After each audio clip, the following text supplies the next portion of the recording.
1992 में historical data देख के, बहुत ध्यान से सुनिए, 1992 में हिस्टोरिकल डेटा देख के जो बहुत अच्छा रिटर्न था वो देख के जोश में सारा पैसा बैंक से निकाला और सेंसेक्स निफ्टी में इन्वेस्ट कर दिया। और आपने 1992 में इन्वेस्ट करने के बाद क्या सोचा? वरुण ने बोला लंबे समय के लिए, रोज रोज देखना नहीं है, तो आपने देखा ही नहीं। 1992 के बाद सीधा मैं और आप 2002 में एक पार्टी में मिले और आपने मेरे को बताया वरुण तेरे बोलने पे वो मैंने सेंसेक्स निफ्टी में इन्वेस्ट कर दिया है, लॉन्ग टर्म के लिए, रोज रोज देखता भी नहीं हूं, मैं जानना चाहता हूं, वैसे तो मैंने देखा भी नहीं कि क्या हुआ है, but just out of curiosity, इतने साल हो गए हैं 10 साल, तो मैं जानना चाहता हूं यार हुआ क्या जो वो 1 लाख रुपए डाला था हमने 19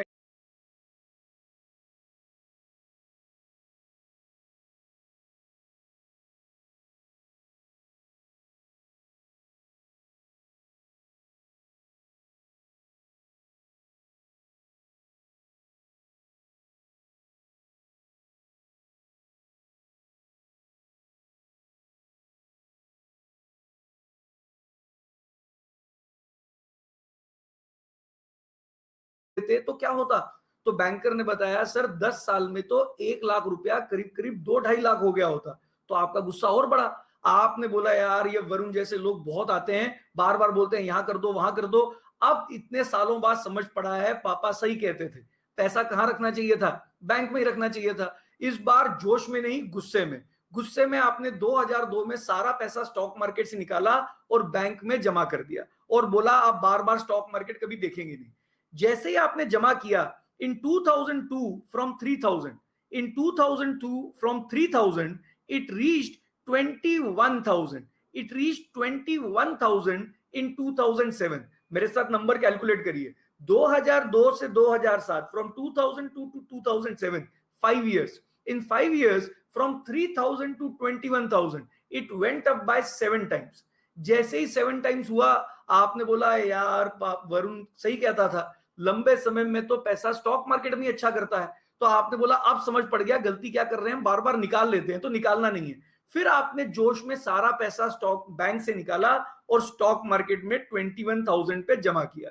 जैसे ही जमा किया ये हुआ जो आपको दिख रहा है, जो आप सबके साथ हमेशा होता है। आप सबने रियलाइज किया होगा हमेशा स्टॉक मार्केट ठीक करती है, जैसे ही मैं डालता हूं तब से गड़बड़ चालू होती है। इनफैक्ट मुझे नहीं पता अगर मैं आपकी दुखती नफ्स पे हाथ रख रहा हूं, बहुत लोगों ने देखा होगा यार एक घर का प्राइस हमेशा बढ़ता था, जब से मैंने अपना लाइफ में पहला घर लिया है तब से ही घर के प्राइस गिरना स्टार्ट हुए हैं। क्योंकि आप तब खरीदते हैं जब सब मान जाते हैं ये बेस्ट है, तो जब सब मान जाते हैं तो प्रीमियम्स क्या हो जाते हैं? बहुत ज्यादा। You by when everybody is buying और प्रीमियम बहुत ज्यादा हो जाते हैं। फिर करते करते करते मार्केट 36,000 पे आ गई। तो इस बार मेरे को बहुत लोग पूछते हैं कि वरुण मार्केट कब गिरेगी इस बार, जैसे पहले गिरी 2008 में, तो इस बार कब गिरेगी?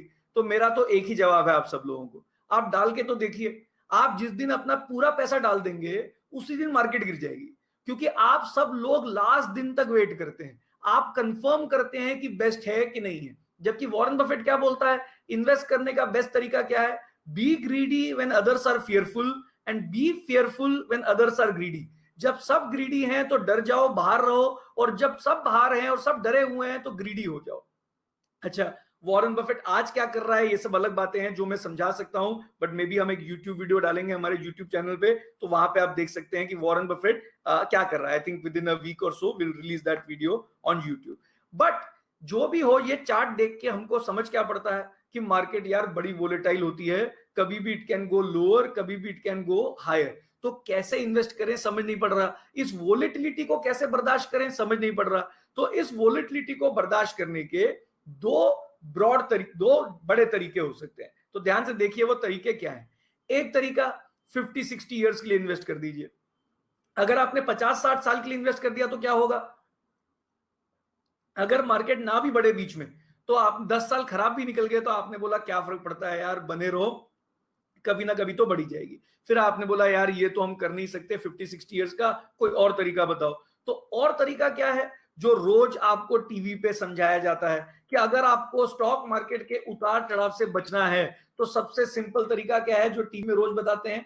SIP, systematic investment plan. यानी मार्केट ऊपर नीचे करते रहेगी, आप हर महीने इन्वेस्ट करते रहो, और जब गिरेगी तो भी आपके लिए अच्छा है क्योंकि आप ज्यादा नीचे बाय कर रहे होंगे। अच्छा, टीवी पे तो एसआईपी के बारे में ऐसे बात होती है कि अगर आपने एसआईपी कर दी तो लाइफ की सारी प्रॉब्लम खत्म। लेकिन कोई आपको ये नहीं बताता कि अगर कोई 10 साल से बड़ी शिद्दत से, बड़ी मेहनत से हर महीने बिना रुके किंगफिशर में एसआईपी कर रहा होता तो उसका पूरा पैसा डूब गया होता। तो इंपॉर्टेंट ये नहीं है कि एसआईपी करनी है, ये इंपॉर्टेंट नहीं है, एसआईपी तो बस इन्वेस्ट करने का तरीका है। इंपॉर्टेंट ये है कि एसआईपी कहां करनी है। तो हम आपको ये बताने की कोशिश कर रहे हैं, अगर आप एक नो नथिंग इन्वेस्टर हैं तो पहले आधे पौने घंटे, एक घंटे में हमको ये समझना है that if you are a know nothing investor और कुछ नहीं आता, तो सबसे सिंपल तरीका है कि आप सेंसेक्स निफ्टी में हर महीने के महीने इन्वेस्ट करें। और अगर मार्केट गिर भी जाती है तो कोई डरने की बात नहीं है, उल्टा खुशी होनी चाहिए। समझते हैं खुशी की होनी चाहिए। 2008 का जो पीक था वो 21,000 था और 2009 का जो बॉटम था वो 8,000 था। अब अगर आप हर महीने सेंसेक्स में इन्वेस्ट करते रहते हैं तो क्या हुआ, 500 रुपए डालते हैं, यहां पे जो आपने 500 रुपीज डाले 21,000 पे 2008 में, वो आज कितने पे चल रहे हैं, 36,000 पे। तो इस 500 रुपीज जो हमने डाले 21,000 पे, वो 36,000 पे चल रहे हैं। बट जो